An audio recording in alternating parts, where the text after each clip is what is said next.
बन गया जी। क्या हुआ? वो कोई औरत है बेचारी, वो माजूर है ते व्हील चेयर दे वो कहती मैं आ नहीं सकती ना, लेकिन पर्दा भी करती है। तो कहती इन्ने बंदे ने मैं कैंप च नहीं आ सकती, डॉक्टर साहब ने पूरा भेज दो। आ जाए डॉक्टर सदर। ठीक हो गया। मैं डॉक्टर साहब जरा चला। हाँ हाँ वो यार वो मेडिसिन का भी बोल आओ कि मेडिसिन अब कम रह गई। हाँ ठीक हो गया। मैं आफ्ताब साहब को कह दूँगा तेज है।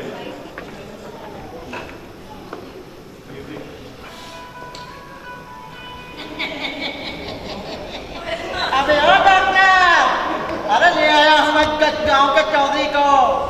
अभी वो तुमको अभी चक्कर करेगा। अरे आ जाइए चौधरी साहब, अरे आ जाइए, यही है मजबूत डॉक्टर। कैसे कैसे लोग मुंह उठा के चले आते हैं, इन चायों में आ गया मैं, समझ नहीं आ रही वो क्या रहा है। और डॉक्टर साहब, और डॉक्टर ये हमारे पिंड में क्या माहौल बनाया हुआ है? तुझे जरूरत कैसे हुई है इस पिंड में आके ये मेडिकल कैंप लगाने की? तुझे इतना नहीं पता था कि यार राज चौधरी का तूने ना मुझसे पूछा ना मुझसे इजाजत ली और आके इधर कैंप लगा दिया? अगर तू इतनी जरूरतकारी बैठा है चौधरी, तो इस खंदक से तो बाहर निकल, इधर आके खड़ा हो। तो तुझे इतना ख्याल नहीं है कि यहाँ आके तुमने क्या ड्रामेबाजी शुरू की हुई है? यहाँ आके सिर्फ कैंप लगा, कैंप, और अपना मरकज कैंप पे रख।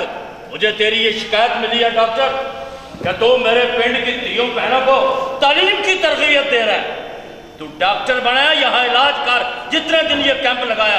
अगर अब मुझे पता लगा कि तूने किसी भी मेरे पिंड की लड़की को तालीम और तरबियत की तरफ राग़ब करने की कोशिश की तो मुझसे बड़ा कोई नहीं होगा। याद रखना, ना मुझसे कोई बड़ा है इस पिंड में, ना ही कोई मुझसे बुरा साबित होगा। और दूसरी बात, इस पिंड की कोई थी ना डॉक्टर बनेगी और ना ही उस्तानी। ये जो तुम लेक्चरबाजी शुरू करके यहाँ बैठा हुआ ना, और उस लेक्चरबाजी को अपने पास रख। आया बड़ा वजीर तलीम। वाह चौधरी साहब वाह, मैं हैरान हूं कि आप इस गांव की बच्चियों की तालीम के इतना खिलाफ क्यों हैं? क्यों उन्हें तालीम का जेवर नहीं पहनने देते? क्यों उन्हें उनसे उनके बुनियादी हकूक से दूर रखना चाहते हैं? क्या क्या आपकी गैरत दोबारा करेगी कि आपके घरों की औरतें किसी मर्द डॉक्टर के पास जाए? नहीं ना। और फिर वही अब तलीमी लेक्चर मुझ पे चढ़ना शुरू कर दिया। बड़ा प्रोफेसर बना फिरता। मैंने तुझे कितनी बार समझाया है, ना पिंड की कोई लड़की उस्तानी बनेगी और ना ही कोई डॉक्टर। यहाँ हमारे पिंड की दाइयाँ तेरे शहर की डॉक्टरनियों से ज्यादा समझदार है। और ये जो तूने मेरे पिंड में चातियां मारनियां शुरू की हुई है ना, इन चातियों को बंद कर, तो मुझसे बुरा कोई नहीं होगा। चौधरी साहब, आपने कभी सोचा कि आपके गांव की अक्सर खवातीन दौराने जचगी इन नादान और नालायक दाइयों की वजह से मौत की आगोश में चली जाती हैं? ये जो रशीद कंपाउंडर है, इसकी माँ भी उन्हीं की नाअहली का शिकार हुई, और वो साथ वाले नंबरदार असगर चौधरी की बहू भी उन्हीं की नाअहली की भेंट चढ़ गई। और मैं भी चौधरी साहब उन्हीं की नालायकी की वजह से माँ की ममता से महरूम रह गया। जब मैं गांव के दूसरे बच्चों को ईद वाले दिन अपनी माँ से तैयार होते हुए देखता तो मुझे मेरी माँ बहुत याद आ जाती, बहुत याद आती है मुझे मेरी माँ। और फिर मैं कमरे के किसी कोने में बैठकर बहुत रोया करता था। और वैसे भी चौधरी साहब, अब तो साइंस ने बहुत तरक्की कर ली है, अब तो जदीद सिस्टम आ गया है, अब तो दौराने सचगी अमवात में बहुत ज्यादा कमी आ गई है। और वैसे भी डॉक्टर तो मसीहा होते हैं, मसीहा। क्या होते हैं? मसीहा?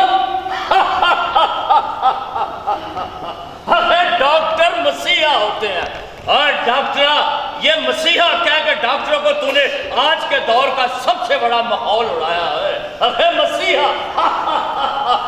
मेरी एक बात का जवाब दे। ओए, अगर ये डॉक्टर मसीहा होते हैं तो फिर अस्पतालों को गेटों को ताला लगा के हड़तालें क्यों करते हैं? ओए, अगर ये डॉक्टर मसीहा होते हैं तो उस वक्त इनकी मसीहाई कहाँ चली जाती है, जब मासूम, गरीब और बेगुनाह औरतें गेटों के बाहर रक्षों में अब बच्चों को जन्म दे रही होती हैं, अस्पतालों के बराबर।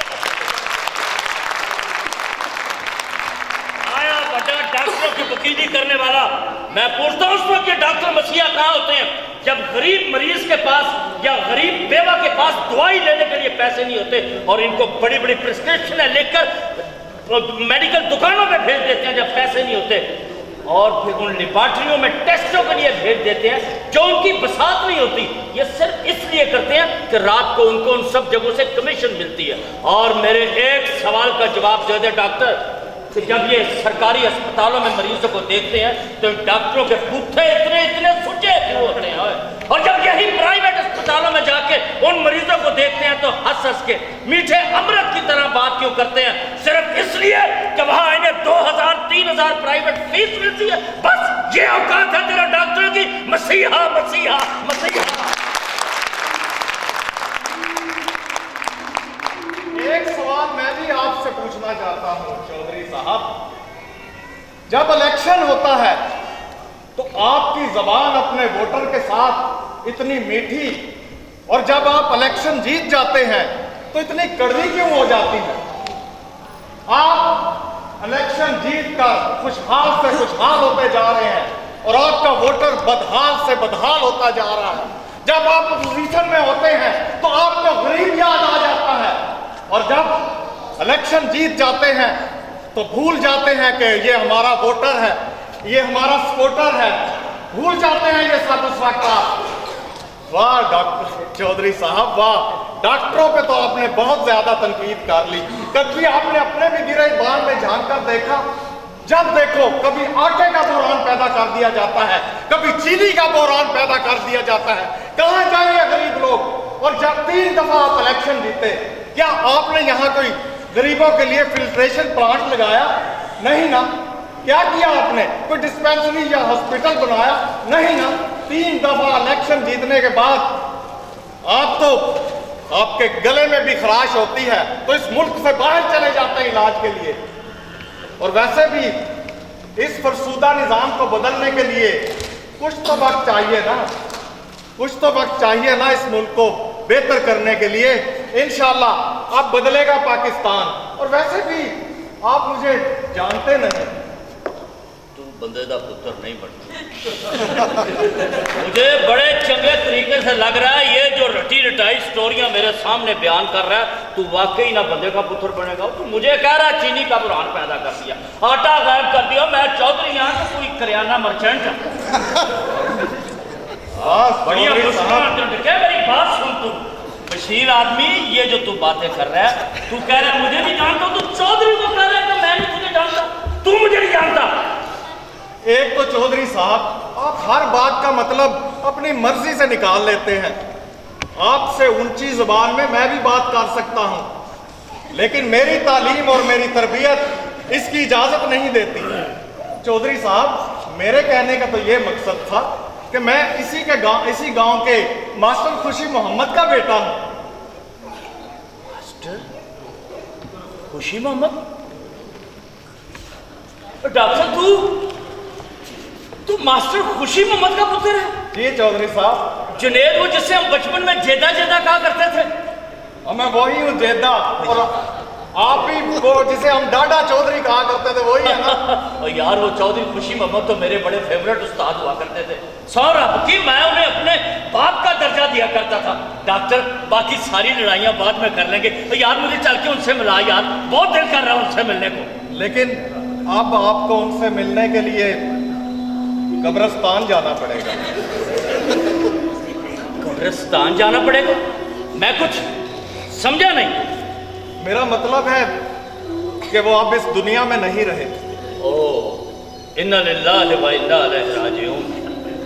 मरते वक्त उन्होंने मुझसे एक वादा लिया था कि मेरे पीछे छेती आ जाओ।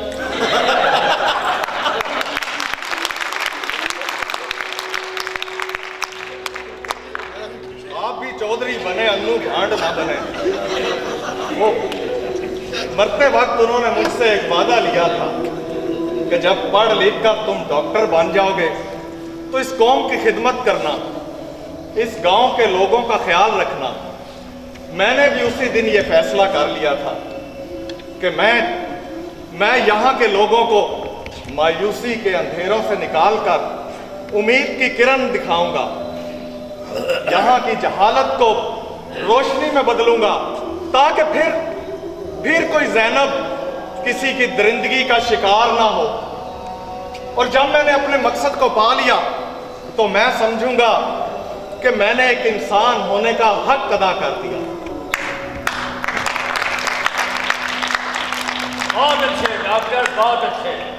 सर अब की अब हकीकत ये है कि अगर मैं सच बयान करूं तो सच का बोल और कुछ इस तरह से बाला होता है डॉक्टर कि तेरी इन खूबसूरत बातों ने मेरी आंखों के आगे चढ़ी हुई जहालत की पट्टी उतार दी है। आज एहसास हुआ अपने बुजुर्गों की कहावतों का, जो बुजुर्ग कहा करते थे कि वाकई पढ़ाई लिखाई का कोई जोड़ नहीं है, वाहिद तालीम ऐसा जेवर है सजनों जिसे दुनिया की कोई ताकत चुरा नहीं सकती, ना कोई डाकू लूट सकता है। और प्यारे सजनों, वाकई कलम में इतनी ताकत होती है, इतनी ताकत तो कलेक्शन कोक में भी नहीं होती है जितनी पावरफुल कलम की ताकत होती है। जा डॉक्टर, मैं भी जहालत के अंधेरों से बाहर निकल आया हूं और अपने पूरे पिंड के सामने खलो के वादा करता हूं कि मैं अपनी 30 सकीना को पढ़ा लिखा के डॉक्टर बनाऊंगा और अपनी 30 जैनबे को पढ़ा लिखा के उस्तानी बनाऊंगा, टीचर बनाऊंगा, ताकि वो इस गांव की जहालत को दूर करके रोशनियों के उजाले बांटेगी, रोशनियों के उजाले बांटेगी है, रोशनियों के उजाले। और दूसरी बात डॉक्टर साहब, हम बदलेंगे तो बदलेगा पाकिस्तान। हम ये कहते हैं कि वो बदलेगा, वो बदलेगा, वो बदलेगा, कोई नहीं बदलेगा उस वक्त तक जब तक कि हम खुद अपने वतन को संवारने का न सोचेंगे।